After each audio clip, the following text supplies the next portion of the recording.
ఆగండి.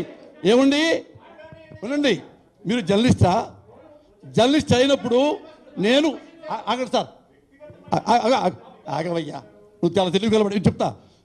ఒకటి ఇక్కడ మాట్లాడుతుంటే పూర్తిగా మాట్లాడిచ్చాక నువ్వు 1,00,000 క్వశ్చన్లు అయ్యి ఎందుకు మధ్యలో మాట్లాడావు అంటే పవన్ కళ్యాణ్ మనిషివా? మరి ఎందుకు నీకు నొప్పి? వ్యక్తిగత నేను డివైడ్ అవుతానా? చెప్పకుండా ఈ ఫోన్లు ఇలా కంటిన్యూ వస్తే నువ్వు ఎలాగైనా నా భార్య బిడ్డలు తిట్టించావో నీ భార్యని మీ అమ్మని అలాగే నేను తిడతాను, చిరంజీవి గారు. మీ ఇంట్లో ఆడపిల్లలు ఎంత గొప్పవాళ్ళు, నా ఇంట్లో నా భార్య ఎంత గొప్పది. మీ ఇళ్లలో ఆడవాళ్ళకైనా శిలాలు ఉంటాయి, మా ఆడవాళ్ళకి శిలాలు ఉండవా? ఏ సిగ్గు లేదా మీకు? మీ కుటుంబానికి వాటి కంట్రోల్లో పెట్టుకోలేరా? మీ తమ్ముండి మీ అమ్మ, మీ భార్య, నీ కూతుళ్ళు పవిత్రంగా ఉండాలా? మా ఇళ్లలో మేము నిజాయితీగా నాలుగు ముక్కలు మాట్లాడితే మా ఇంటి వాళ్ళంతా వ్యభిచారులా? ఈ బాధ నేను పడకూడదా? నా భార్యని ఇలా మాట్లాడుతుంటే వ్యక్తిగత విషయాలంటారా? ఎక్కడ చల్లని చూస్తారు? ఇది నేను చదువుకున్న ఎంఫిల్, నాకు తెలిసినంత నాకు వచ్చు. దానికి ఇంత గొప్పగా మాట్లాడుతున్నారు మీరు. మీ పర్సనల్ విషయాలంటే ఎవడు పర్సనల్ విషయాలా? ఇది పర్సనల్ విషయాలా? నేనున్నా సార్ గొప్ప పెట్టానా? ఎంత పర్సనల్ విషయం సార్ ఇది? ఆంధ్రవాళ్ళు అడుగు పెట్టడం తప్పని ఒక మహానుభావుడు చెప్తాడు. జల్లి ఏంటి సార్ చెప్తాం? ఇంకెక్కడ సార్ మోరల్స్ ఉండేది ఇక్కడ? ఇంకెవడు చెప్పుకోవాలి సార్? మేము మీడియాకి చెప్పుకోక, ప్రభుత్వానికి చెప్పుకోక ఎవడు చెప్పుకుంటాం? మీకు ఇంతకంటే దారుణమని మీరు వినలేదా? నువ్వు అన్నావు ఆడవాళ్ళని మా పేరు పెట్టి కొడతాను. పంజాబ్ అమ్మాయి నువ్వు మోసం చేయలేదా? ఆమె కడుపు చేయలేదా? ఆమె డబ్బులు నుంచి పంపించలేదా? నోరు పంపించలేదా? నువ్వు రాజకీయ నాయకుడువా? బ్రోకర్ గాడివి నువ్వు, లోఫర్ గాడివి నువ్వు. ఎంతమంది ఆడపిల్లల జీవితాన్ని నాశనం చేస్తూ మళ్ళీ వాళ్ళ మీద పడ్డావా? అని నిన్నే అనకూడదా? మా ఇళ్ళ మీద పడతావా?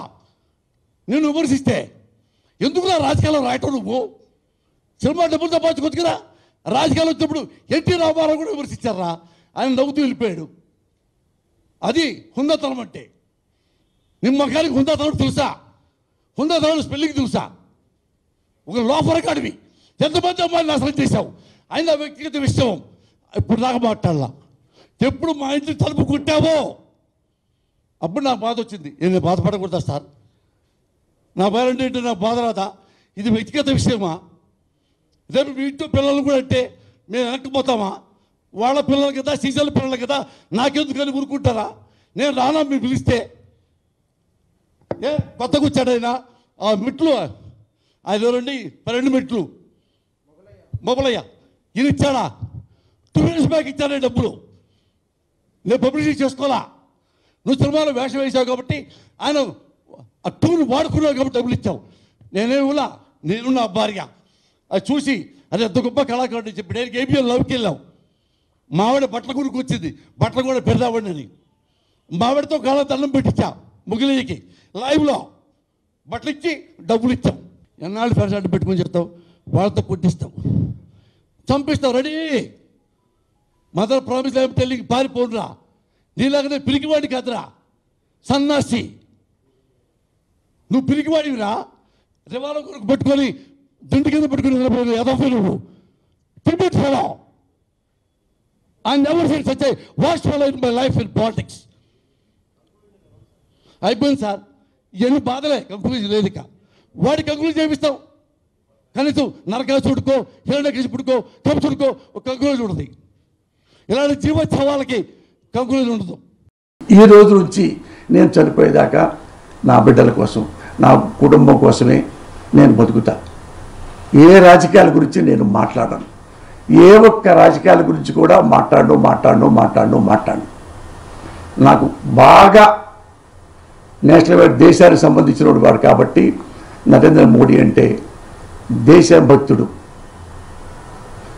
అలాంటి వాడిని మాత్రం ఎప్పుడన్నా ఒక మాట అంటే చాలా గొప్పవాడండి, దేశభక్తుడు. ఆ మాత్రం అయితే అంట మన దేశం కాబట్టి, మన దేశభక్తుడు కాబట్టి, గొప్ప ఎవరెస్ట్ అంతా గొప్పడు కాబట్టి తల్లి సాక్షికి ఏమి లేవు. నేను ఇంకో తప్పు చేసి నేను చెప్పమంటారు, అది కూడా చెప్తున్నా మీకు.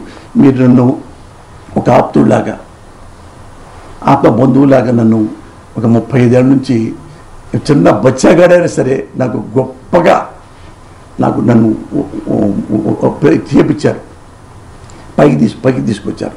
మురళి బాగా మాట్లాడతారు అనేది మీ వల్లే. మురళి సిన్సియర్గా ఉంటారు మీ వల్లే. మురళి లంగా పనులు చేయరు మీ వల్లే.